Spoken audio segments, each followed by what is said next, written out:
ప్రభువును రక్షకుడైన యేసుక్రీస్తు పరిశుద్ధ నామమున ప్రియమైన సంఘ ప్రియమైన బిడ్డలారా, మరి అదే కాల సమయం దేవుని వాక్యాన్ని ధ్యానించడానికి ముందుగా ప్రార్థన చేసుకున్నాం. ప్రార్థన. కృపగల తండ్రి, దయగల మహేశ్వరుని బంగారు పాదాలకు లెక్కలేని వందనాలు, స్తుతులు, స్తోత్రములు. గతించిన రాత్రి అంతా నీ రెక్కల చాటును కాసి కాపాడి సంరక్షించింది. మరి అదే కాల సమయం సజీవ లేఖన చేసి ప్రార్థించుండగా వాక్యమైన దేవుడు వాక్యం ద్వారా నాతో మాతో మాట్లాడి మీరే మహిమ ఘనత ప్రభావాలు పొందమని యేసునామమున నడుచున్నాం తండ్రి. ఆమేన్. ప్రియమైన సంఘం ప్రియమైన బిడ్డలారా, నేడు ఏర్పాటు చేయని ఒక భాగము అపోస్తలుడైన పౌలు తీతుకు రాసిన పత్రిక 2వ అధ్యాయము 1 నుంచి 5 వచనాలు ధ్యానం చేసుకున్నాము. అపోస్తలుడైన పౌలు తీతుకు రాసిన పత్రిక 2వ అధ్యాయము 1 నుంచి 5 వచనంలో ఈ విధంగా రాయబడినవి. నీవు హితబోధ అనుకూలమైన సంగతులను బోధించుము. ఎలాగనగా వృద్ధులు మితానుభవమును గలవారును, మాన్యులను, స్వస్థబుద్ధి గలవారును, విశ్వాస ప్రేమ సహనముల యందు లోపము లేని వారునై ఉండవలెననియు, అలాగుననే వృద్ధ స్త్రీలు కొండె కత్తెలును మిగుల మద్యపాన శక్తులునై ఉండక ప్రవక్తన యందును భయభక్తులు గలవారై ఉండవలెననియు, దేవుని వాక్యము దూషింపబడకుండానట్లు యవన స్త్రీలు తమ భర్తలకు లోబడి ఉండి తమ భర్తలను శిశువులనుగా ప్రేమించువారును, స్వస్థబుద్ధి గలవారును, పవిత్రులను, ఇంట ఉండి పనిచేసుకునేవారును మంచివారునై ఉండవలెనని బుద్ధి చెప్పుచు మంచి ఉపదేశము చేయువారునై ఉండవలెనని బోధించుము. ప్రియదేవుని సంగమా, ప్రియదేవుని బిడ్డలారా, పౌలు తీతుకు పత్రిక రాస్తూ హితబోధకు అనుకూలమైన సంగతులను బోధించుము అంటున్నాడు. అంటే దేవుని యొక్క చిత్తాన్ని, దేవుని యొక్క ఉద్దేశాన్ని, దేవుని యొక్క ఆలోచనను కలిగిన వారిగా, వాక్యమునందును విశ్వాసమందును ప్రార్థన యందును పట్టుదల కలిగిన వారుగా దేవుని మాటల చేత వారిని ముందుకు నడిపించాలి. అంటే అనేకమైన మాటల చేత కాక క్రీస్తు యొక్క ప్రేమను బట్టి వాక్యానుసారంగా విశ్వాసంలో వారు దేవునిని కలిగిన వారై ఉండాలని పౌలు తీతుకు తెలియజేస్తున్నాడు.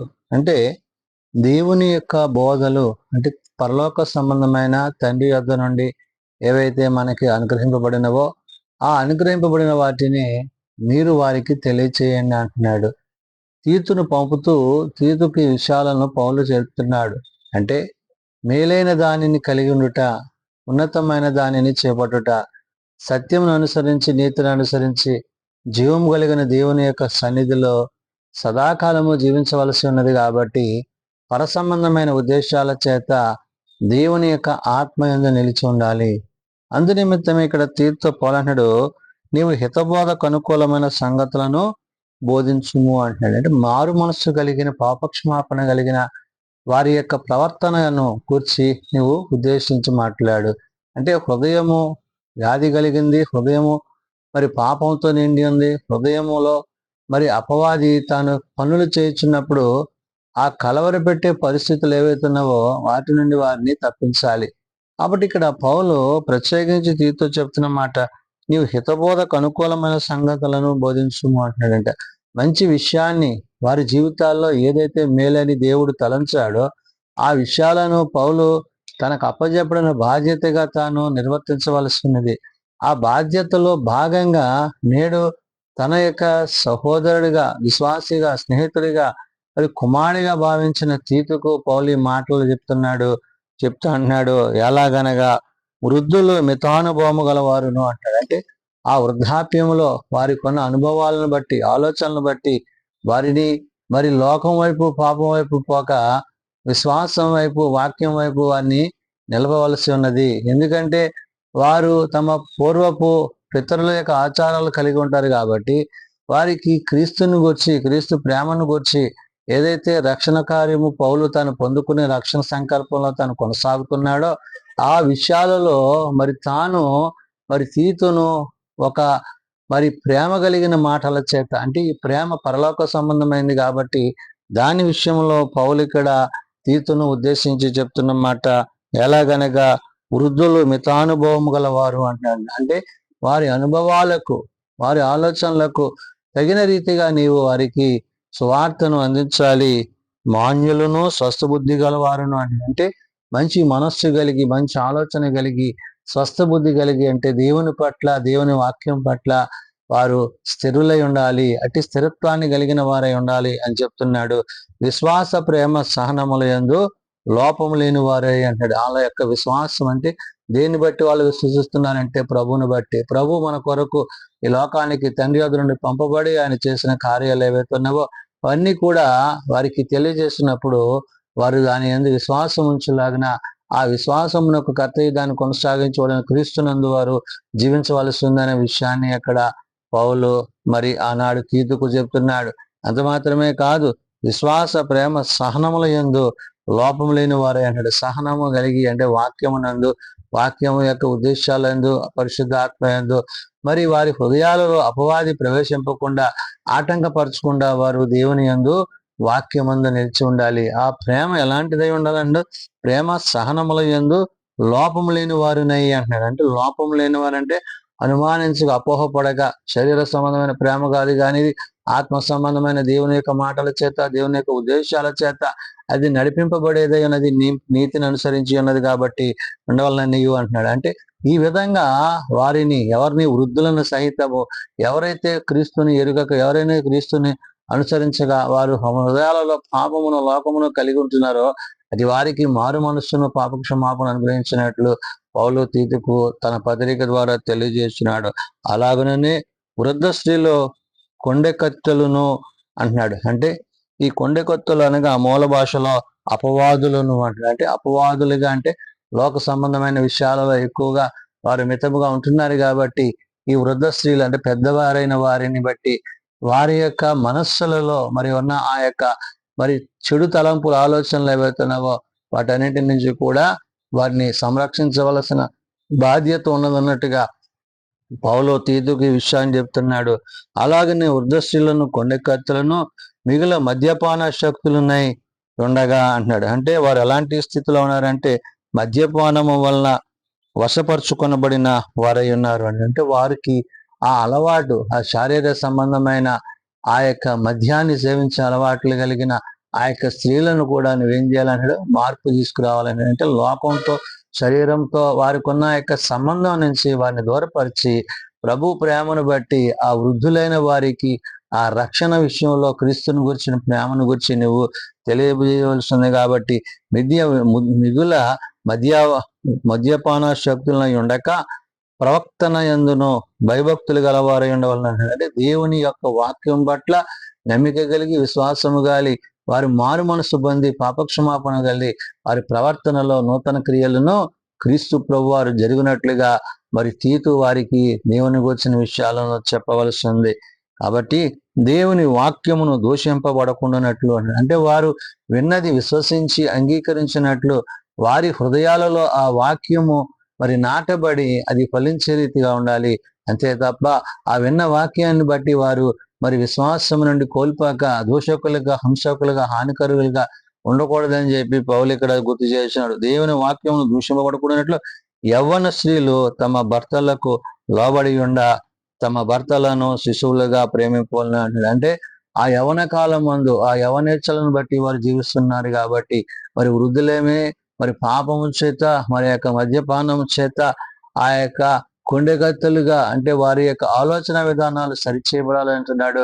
మరి యవన స్త్రీల గురించి పౌలు ఇక్కడ చెప్తున్న మాట ఏంటంటే దేవుని వాక్యము దూషింపబడుకున్నట్లు యవన స్త్రీలు తమ భర్తలకు లోబడి తమ భక్తులను, శిశువులను అంటే ఏదైతే దేవుని యొక్క భయము, భక్తి, విశ్వాసములు వారిలో లేవో వాటన్నింటినీ వాళ్ళకి అలవర్చవలసిన బాధ్యత మరి పౌలు మరి తీతుకు చెప్తున్నాడు. అంటే వారు క్రీస్తు యొక్క ప్రేమను ఎరగక వారి లోకముతో, పాపంతో జీవిస్తున్నారు కాబట్టి అటు వారికి మారు మనసును, పాపక్షమాపణను అనుగ్రహించినట్లు నీవు దేవుని పనిగా ఉండాలంటున్నాడు.